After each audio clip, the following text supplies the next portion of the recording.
ये कहानी है सन 1929 की, जो कि एक सच्ची घटना पे आधारित है। जिस समय दुनिया से दूर एकांत में एक परिवार में फ्रेडरिक रिटर और उसकी पत्नी डोरा एक सुनसान टापू फ्लोरियाना में रहने लगती है। बाहर के लोगों को इनके बारे में बस एक चिट्ठी के जरिए से पता चलता है, जो कि यहाँ से गुजरने वाले जहाज कभी कभार उठा ले जाते हैं। डॉक्टर फ्रेडरिक एक जर्मन है, जो कि जर्मनी छोड़ के आया हुआ था। वो अपना एक किताब लिख रहा है, जिसमें बताया जाता है कि इंसान दुनिया से दूर किसी भी साधन के बिना कैसे जिंदा रह सकते हैं। उसके 3 साल बाद हम और एक परिवार को देखते हैं, जिनमें पिता का नाम हेंज विटमर, पत्नी का नाम मार्गरेट और बेटा का नाम हैरी। ये लोग अपना घर वर सब कुछ बेच के यहाँ पर आ जाती है। अब थोड़ी देर बाद अपने परिवार के साथ फ्रेडरिक के पास आती है, लेकिन डोरा उन्हें इस आइलैंड पर देखकर जरा भी खुश नहीं था। हेन फ्रेडरिक को अपने बारे में छपा हुआ आर्टिकल के बारे में बताती है, जो सुनने के बाद फ्रेडरिक उसे अपना बागीचा दिखाने लगती है। उसे बताती है इस टापू में जिंदा रहना मुश्किल है और उसे डराने लगती है। उसे बताती है इस जगह पर जंगली सुअर, कुत्ते और कीड़े मकोड़े रहती है। अब ये भी बताती है कि इस टापू में पानी की बहुत समस्या है। बस 2 ही झरने हैं जहाँ बारिश की पानी इकट्ठा होती है। जिस पर हेन फ्रेडरिक को बताती है हम यहाँ पर घूमने के लिए नहीं आए हैं। दरअसल मेरे बेटे को ट्यूबरक्लोसिस है। डॉक्टर ने उसे सैनिटोरियम जाने के लिए सलाह दिया है, लेकिन मेरे पास इतना पैसा नहीं है और इस वातावरण पर हैरी की हालत पर सुधार आ सकता है। फ्रेडरिक डोरा का पसंदीदा गधा बुरो पर हिटमर परिवार का सामान लाद देता है और उनका रहने के लिए एक गुफा के पास छोड़ देती है, जहाँ पर वो बारिश से बच सकते हैं। वहाँ से लौटते समय फ्रेडरिक उन्हें बताती है ये गधा जल्दी से लौटा देना, नहीं तो डोरा नाराज हो जाएगी। रात को डोरा परेशान सा था, पर फ्रेडरिक उसे समझाती है कि मैं जानबूझ के उन्हें उस पहाड़ी पर छोड़ाया जहाँ पर फसल उगाना बहुत मुश्किल है और पानी के लिए कोई सुविधा नहीं है, जिसके कारण वो लोग ज्यादा दिन यहाँ पर टिक नहीं पाएगा। जो सुनने के बाद डोरा को बहुत राहत महसूस होता है। अगले दिन वो लोग अपने कामकाज में लग जाती है ताकि इस जगह को रहने लायक बना सके। बहुत मेहनत करने के बाद आखिरकार अपने जरूरत के लिए पाइपलाइन बना के बारिश की पानी स्टोर करने लगती है। रात को मार्गरेटा हेन को बताती है कि मैं 3 महीने से प्रेग्नेंट हूँ, जो सुनने के बाद हेन को बहुत खुशी होती है। सुबह होते ही मार्गरेटा फ्रेडरिक के पास उनकी गधा को मांगने के लिए आती है, क्योंकि उनका बचा हुआ सामान टापू के किनारे में रखा हुआ था। अब डोरा उससे बताती है कि वो काम पर है, हम उसे नहीं दे सकते। जो सुनकर मार्गरेटा को थोड़ा दुख होता है, इसीलिए वो अपने परिवार मिलकर अपने सामान खुद लाने लगती है। इसी बीच सबको गोली चलने की आवाज आती है, जो देखने से पता चलता है कि कोई शिप आया हुआ है, जिसमें एक औरत जिसका नाम एलोयस होती है और उसके 2 बॉयफ्रेंड रूडी और रोबोट आया हुआ था। एलोयस को ये टापू कुछ ज्यादा ही सुंदर लगती है, जिसे देखकर उसे बहुत खुशी होती है और नदी में नहाने के लिए चली जाती है। ये सब एलोयस की नौकर दूसरे देख रहा था, पानी में तीनों को मजे करते हुए। अब एलोयस अपने 2 बॉयफ्रेंड के साथ रेड परिवार के पास आती है, जहाँ पर एलोयस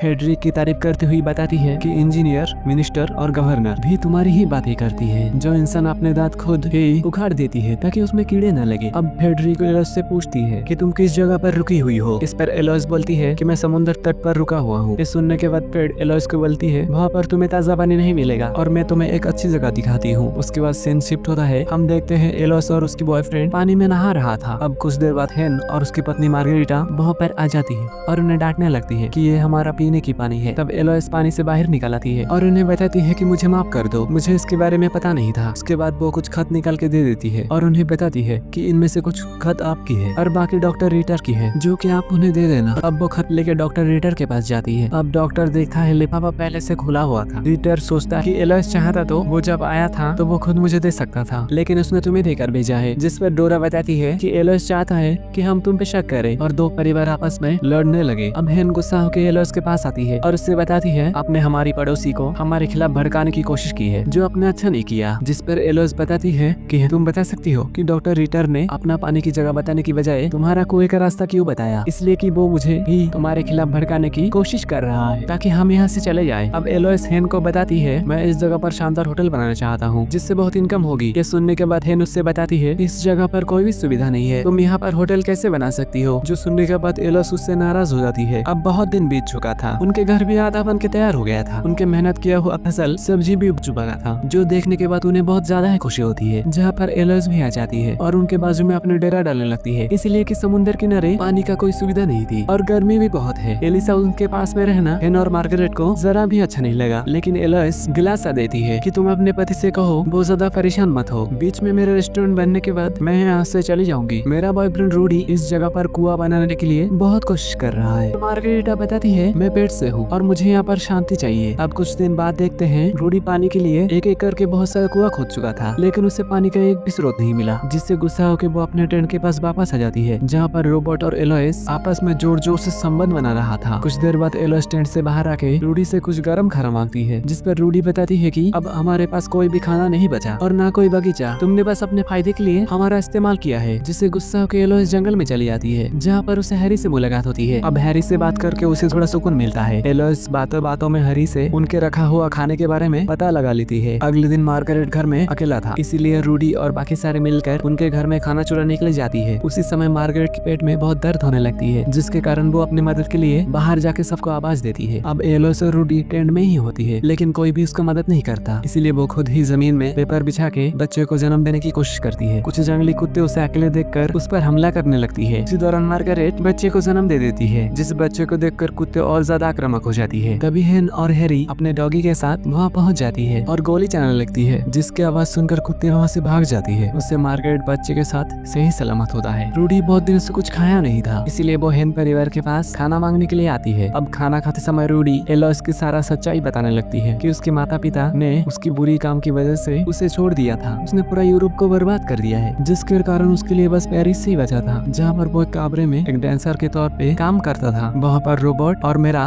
उससे मुलाकात हुई है। बहुत दिन बीतने के बाद वहाँ पर एक शिप आती है, जिसमें एलन हैंकॉक नाम का एक आदमी डॉक्टर रीटर से प्रेरित होकर इस जगह पर आया हुआ है और उनके लिए जरूरतमंद खाने का सामान लाया हुआ था। फिर वो एक एक करके सबसे मिलता है, जहाँ पर एलोइस को पता चलता है कि वो एक जाने माने हॉलीवुड फिल्म निर्देशक है। रात में एलन हैंकॉक एक छोटी सी पार्टी रखती है, जहाँ पर वो सबकी तारीफ करती है। वो डॉक्टर रीटर से कहता है कि तुम्हारी जीवन कथा से लोग बहुत प्रेरित होता है और मार्गारेट आप इस आइलैंड पर पहला बच्चा जन्म देके मिसाइल कायम किया है। आखिर में एलोइस की भी तारीफ करती है। अंत में एलोइस को छोड़कर तब वहाँ से चली जाती है, क्योंकि इस टापू से बाहर निकलने की एलन ही आखिरी जरिया है। अब एलोइस एलन को रिझाने की कोशिश करती है, जहाँ पर अपने सीने में दर्द होने का झूठा नाटक करके एलन के हाथ अपने छाती पे रख देती है, जिसके बाद एलन उसे बताती है कि मैं तुम्हारे झांसे में नहीं आने वाली। जिसके बाद एलोइस को गुड बाय बोल के इस आइलैंड से हमेशा के लिए चली जाती है। अब एक रात एलोइस रूडी को बैग में कुछ खाना और ड्रेस देकर कहती है तुम चाहो तो यहाँ से चले जा सकते हो, जो सुनकर रूडी बहुत भावुक हो जाती है। एलोइस उसका फायदा उठाकर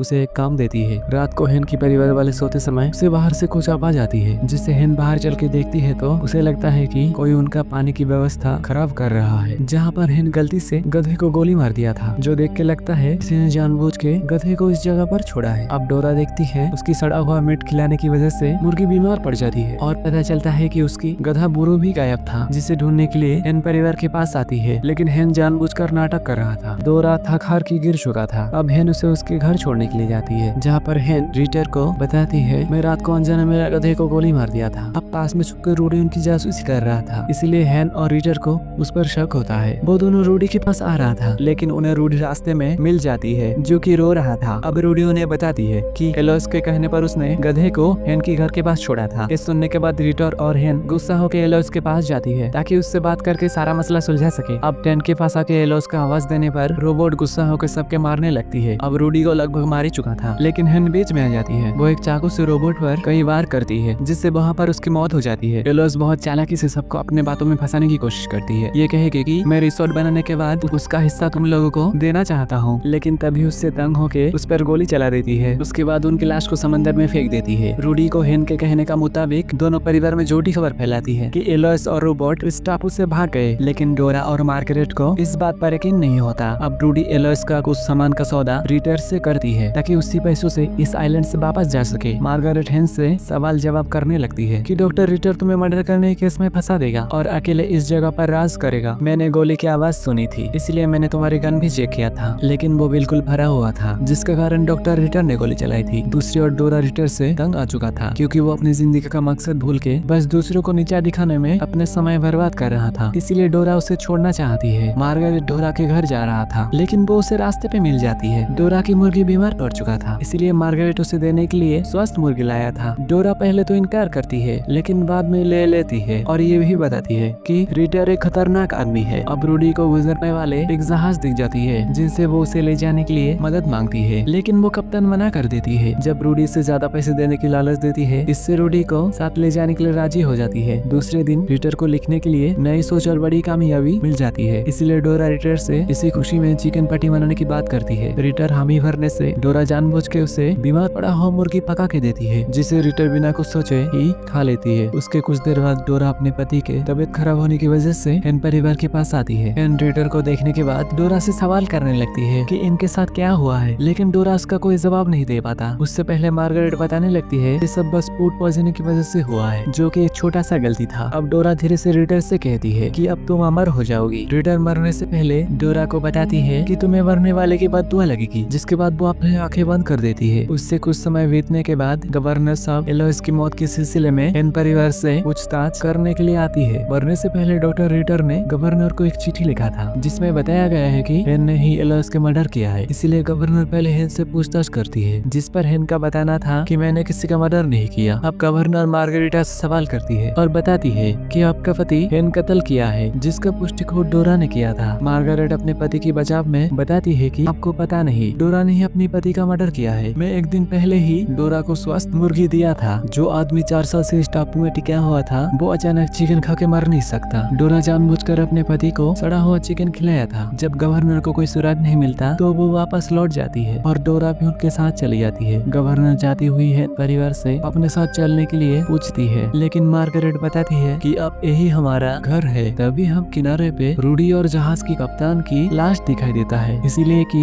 जहाज में ईंधन खत्म होने के कारण पानी में डूब गया था। मार्गरेट 200 साल तक इस टापू में जीवित रहा। उसके बाद से उनके वंशज इस द्वीप पर छोटा सा होटल बना चुका था। किसी को भी नहीं पता है कि आखिर इस द्वीप पे क्या हुआ था। हमारा आज की कहानी यहीं पर खत्म होता है। अगर आपको वीडियो अच्छी लगी तो वीडियो को लाइक और चैनल को सब्सक्राइब जरूर करें, ताकि हम आपके लिए ऐसे वीडियो बनाते रहें।